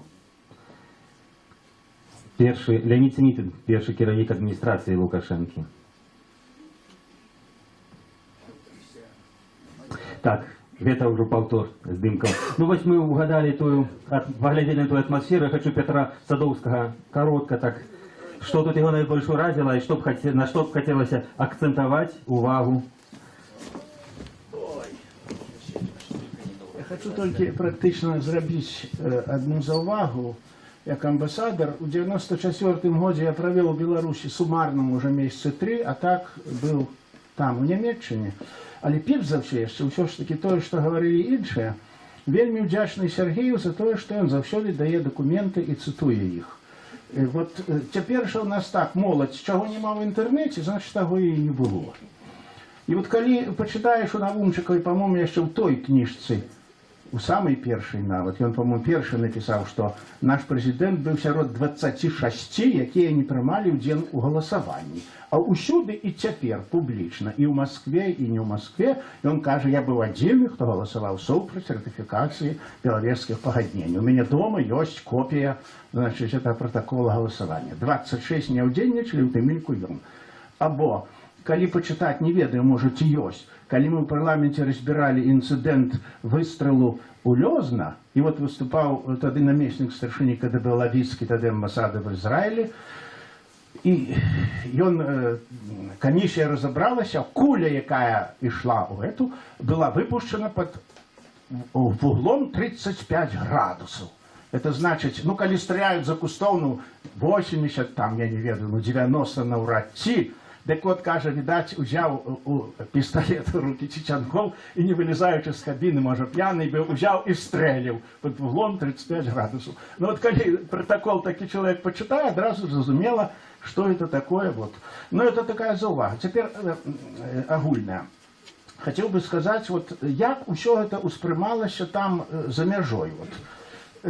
Шкадую, что я не вёў дзённіка так, як это робіць Навумчык. Тут бы і Бальзакаў згадаць, што трэба быць сістэмай, каб быць сістэмай, трэба весці дзённік. Не памятаю нават, як у нас прагаласавалі сумарна ў Берліне, ў Боне, але ведаю, што Лукашенко набраў большасць галасоў. Ведаеце, можна было даследаванне весці.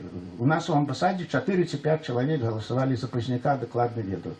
Што вот, сёння здалечыні вярнуцца, калі 20 гадоў, нейкія рэчы пачынаюць цяпер быць больш зразумелымі.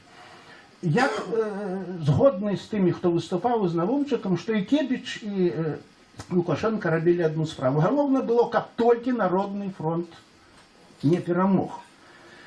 У 92-м годзе, я зараз скажу, чаму згадваю пра гэта, я быў, сустракаўся са старэйшым, прэзідэнт штатаў, было 2 сыны бацька, з Бушам старэйшым.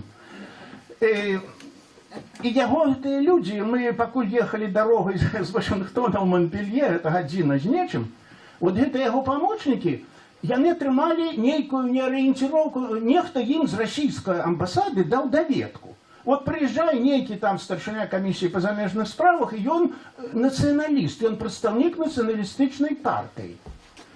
Тое самае, прыблізна тое самае, ці гэта якая арыенціроўка была. Калі я ўручаў даверчыя граматы Вайдзекеру ў Боне, там ужо ў мяне больш было знаёмых, дэпутаты прыязджалі, і амаль тое самае. Мне сказалі памочнікі Вайдзекера. Ну, едзе там нейкі амбасадар, усё ж пра яго нешта даведаюцца, ну, амаль як пад капірку. Вы разумееце? Адкуль што? Далей пытаюся ў кіраўніка, Вельберцева было прозвішча, 202-й рэферат у амбасадзе ў Боне. Ён кажа, мы ад расійскай амбасады атрымлівалі інфармацыю пра вас, пра выбары, пра ўсё это такое.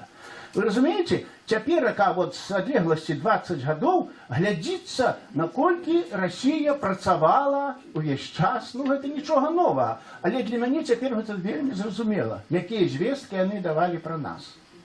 Ды відаць усё я не ведаю, ну што тут гаварыць. Дякуй Навумчыку. Дякую вам, Петро Викентьевич. У нас есть еще магчимость поглядеть витание автора книги 94 Сергея Навумчика «За океана» от старшини Рады БНР Івонки Сурвілы, якая живе у Канаді. Калі ласка, я попрошу відео. Якія пишуть про падзеі і перажытае іншымі людзьмі, Сергей Навумчик піша пра тое, што сам бачыў, сам перажыў і сам асэнсоўваў. Ягоныя сведчанні, ягоныя свасцярогі і перажыванні, якія так яскрава перадаюцца чытачу, замалёўваюць перад ягонымі вачыма жывы вобраз апісанага перыяду. А перыяд гэты ў нашай гісторыі найважнейшы – адраджэння, якое припала на 90-е гады мінулага стагоддзя. У мемуарнай літаратуры мінулае набывае характэрныя рысы жыцця. Падзеі адчуваюцца знутры. Безумоўна, гэта мінулае перажытае адным чалавекам у колерах, уласцівых менавіта гэтаму чалавеку. Нехта нават можа сказаць, што такі погляд на мінулае не можа быць аб'ектыўным. У кнігах Сергея Навумчыка, аднак, рэчаіснасць апісаная не толькі дакладна такой, якой аўтар яе бачыў і асэнсоўваў у якасці дэпутата Верхоўнага Савету, з пазіцыі ў самым цэнтры падзеяў, але і з абапіраннем на вялікую дакументальную архіўную базу тых часоў. Чытанне мемуарыстыкі мне заўсёды прыносіла вялізнае задаваленне, бо дазваляла бачыць у цяперашнім часе даўно прайшоўшае мінулае. Але мемуарныя кнігі Сергея заўсёды чытаю з асаблівым даверам і захапленнем. Тут у Канадзе, увогуле на захадзе, такі жанр нон-фікшн вельмі папулярны і запатрабаваны. Выглядае, што ён набывае прызнанне і ў Беларусі. Дык дзякую Сергею Навумчыку за гэты такі ценны дар народу, пра які распаўсюджваецца звонкі столькі хлусні і варожай прапаганды. Дазвольце скарыстацца этой нагоды, каб прывітаць вас, павіншаваць з нашым вялікім нацыянальным святам і пажадаць, каб у хуткім часе мы маглі святкаваць яго, адзначаць яго на вуліцах усіх гарадоў і вёскаў Беларусі, так, як гэта робяць іншыя народы свету. Жыве Беларусь! Всего найлепшага! Жыве!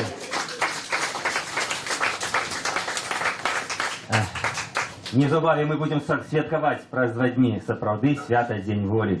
А бліжэй да восені ў нас пачнецца агітацыйная кампанія на прэзідэнцкіх выбарах 2015 года. Сергей Навумчык у сваёй кнізе апісвае, як гэта адбывалася 21 год таму. Студень 1994 года для депутата оппозиции ВНФ и лидера Зенона Пасняка пачаўся з паездак па Беларусі. На гэтай сустрэчы збіраліся сотні людзей. Напрыклад, у Віцебску, куды мы з Пазняком паехалі разам, былі перапоўнены і палац культуры больш чым на 1000 месцаў, і зала Коласаўскага тэатру, разлічаная больш чым на 500 гледачоў. Тут людзі стаялі нават у фае, і рэжысэр Валер Маслюк сказаў мне перад пачаткам сустрэчы, што ніколі такога аншлягу ў гэтых сценах не было. Баюся, каб не разнеслі тэатр. Тэатр не разнеслі. Затое прапагандысцкія стэрэатыпы пра Пазняка разбурыліся. Вось як пра той прыезд у Віцебск Пазняка прыгадвае Павел Северынец. У пачатку 94 года бацька, тады карэспандэнт мясцовай газеты «Народнае слово», хацеў взяць мяне ў тэатры Якуба Коласа, дзе праходзіла сустрэча з Пазняком. Мне было 17, і быў я тэлевізійны дэмакрат, захапляўся маскоўскімі лібераламі.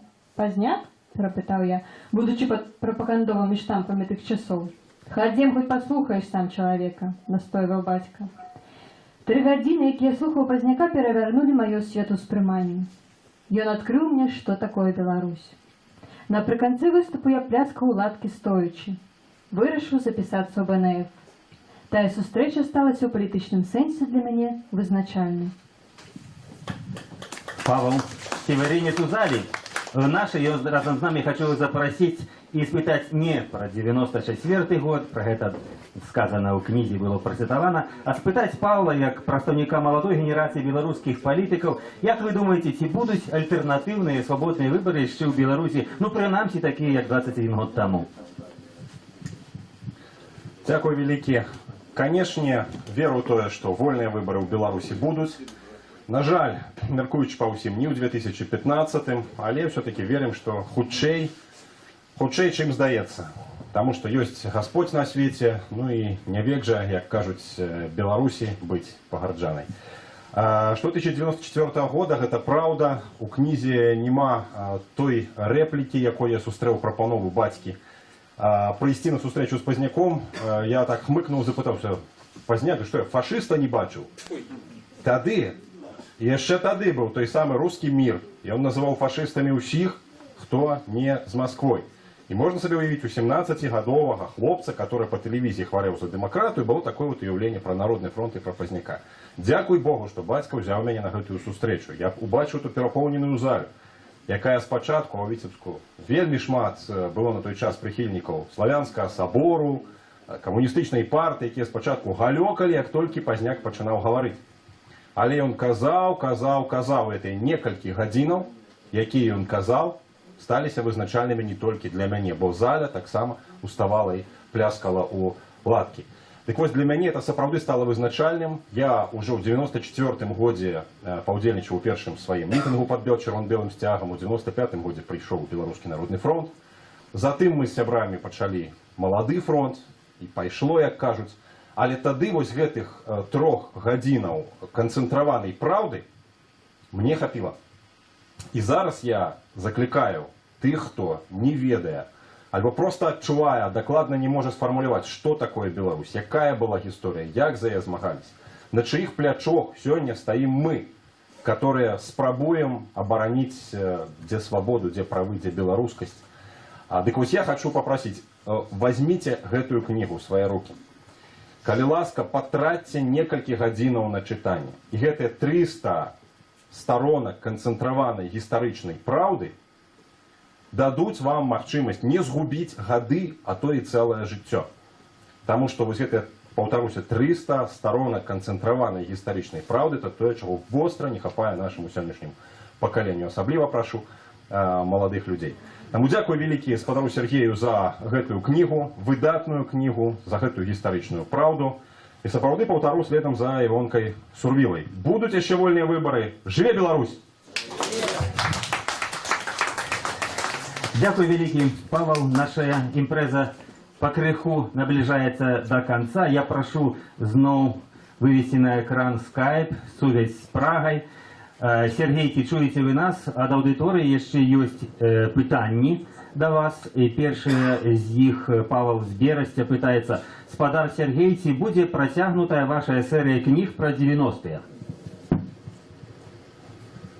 Ну, з цягам часу так, безумоўна, будзе. Дакладней не скажеце. Секрет. Другое пытанне прыслаў Павел Біч. Болтает уже 20 гадоў, што ў нас дыктатура, але в дыктатурах чужыя культуры не пануюць, як у нас. А калі у нас мы калонія России, то вся тактика оппозиции памылковая. Ведаеце ли вы загад Кацярыны II, якая сказала, что мы толькі тады народ літвінаў пераможам, перайменуем у беларусаў, і тады мы гэта іх заб'ем. Ну вось такая пра перайменаванне літвінаў у беларусаў. Пытанне ад Павла Бича. Ведаеце, у мяне, я сам нарадзіўся ў Паставах, а моя прабабка нарадзілася, і там она пахавана в вёсцы Ліцвінкі. І это не адзіная такая назва таких вёсак у Беларусі. Я іх сустракаў даволі шмат. Конечно, ёсць тут пэўны гістарычны сэнс у гэтым назове, але я думаю, што ўсё ж такі Беларусь павінна быць і заставацца Беларусю. І на развітанне першым развітацца, ну, па-перша, конечно, хочу яшчэ раз падзякаваць усім вам, хто прыйшоў на гэтую сустрэчу, і сказаць, што я абсолютно перакананы, што Беларусь будзе мець добрую і светлую будучыню. Калі вывучаеш не только найноўшую гісторыю, а ўвогуле гісторыю в больш шырокім сэнсе, мы просто бачым, што все імперыі, все распадаліся. Вот я зараз сижу тут у Празе, у Чехії, калісьці гэта была угорска-аўстрыйская імперія, яна распалася. Распалася Рымская імперія, якая базавалася на высокай культуры, на праве, на самым прагрэсіўным у той час праве. Распадзецца і цяперашняя ядзерная імперія, якую мы маем на ўсходзе. Я ў гэтым ні секунды не сумняюся. І безумоўна, што ў Беларусі будуць і вольныя выбары, і вольныя будучыні. І я шчыра веру у тое, што 100-ю гадавіну Беларускай Народнай Рэспублікі мы адсвяткуем разам у вольнай, незалежнай і дэмакратычнай Беларусі. Жыве Беларусь! Жыве! Дякую вялікі, Сергей. Яшчэ раз віншуем вас з гэтай кніжкай. И жадаем вам, каб выходили незабаве новые книжки, пишите, а мы будем читать. А тых нашим удзельникам імпрэзы, хто яшчэ не ўзяў книжку, можно подойти сюды до стола. Тут еще осталось, может, 20 экземпляров. Возьмите, калі ласка. А нашим гледачам у интернете хочу нагадать, что можно уже спамповать эту книжку, что можно спамповать эту книжку Сергея Навумчика 96 год на сайте Свобода. Так, калі ласка. Ну вот, Сергей, книжек уже амаль не засталося. До побачення. Дали 2 голоса будуть.